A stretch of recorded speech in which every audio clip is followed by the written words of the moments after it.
বিয়ের রাতে আহিরির পর্দা ফাঁস করলো রাঙ্গা, এমনটাই দেখতে পারবে আজকের পর্বে। বিস্তারিত জানতে ভিডিওটিতে লাইক দিয়ে চ্যানেলটিকে সাবস্ক্রাইব করে পুরো ভিডিওটি তোমরা দেখতে থাকো। গল্পের শুরুতে আমরা দেখতে পারবো একলব্য আর আহিরির বিয়ে।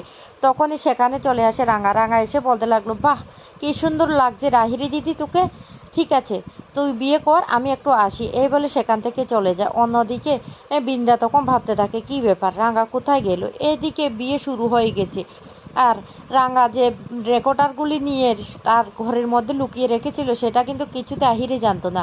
আহিরি লুকিয়ে লুকিয়ে যে হিরে পাচারকারীদের সাথে কথা বলেছিল, এমনকি নিশার সাথে কথা বলেছিল, সমস্ত থেকে রেকর্ডগুলি নিয়ে রাঙ্গা পুলিশ দাদাকে দিয়ে দেয়।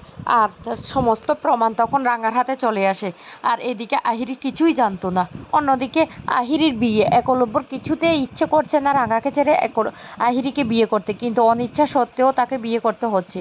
আর তখনই রাঙ্গা বলতে লাগলো, আহিরি দিদি তোকে না আজকে খুব মিষ্টি লাগছে, খুব সুন্দর লাগছে তোকে।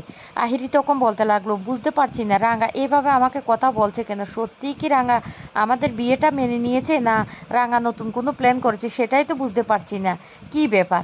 এইদিকে বিয়ে প্রায় শেষ হওয়ার পথে তখনই বৃন্দা বলতে লাগলো, একলব্য এবার তুমি সিঁদুরটা পরিয়ে দাও, তুমি সিঁদুরটা এবার আহিরিকে পরিয়ে দাও। একলব্য তখন অনিচ্ছা সত্ত্বেও সিঁদুরটা পরিয়ে দিতে গেলে তখন সেখানে রাঙ্গা চলে আসে। রাঙ্গা এসে বলতে লাগলো, আহিরি দিদি আমার বরটার হাত থেকে সিঁদুরটা পরে নিবি, আমার থেকে উপহার নিবি না, এই বলে তীর্থটা তাক করে তাকিয়ে ধরে আর বলতে লাগলো, তোর না সমস্ত প্রমাণ এখন আমার হাতে চলে এসেছে, তুই যে হিরি পাচার আর করতি, তুই যে একলব্যকে ফাঁসানোর চেষ্টা করেছিলি, সমস্ত প্রমাণ এখন আমার হাতে চলে এসেছে। একলব্য তখন অবাক হয়ে যায়, আহিরি তখন ভয় পেতে থাকে। তো বন্ধুরা কেমন লেগেছে নতুন পর্বের প্রমো?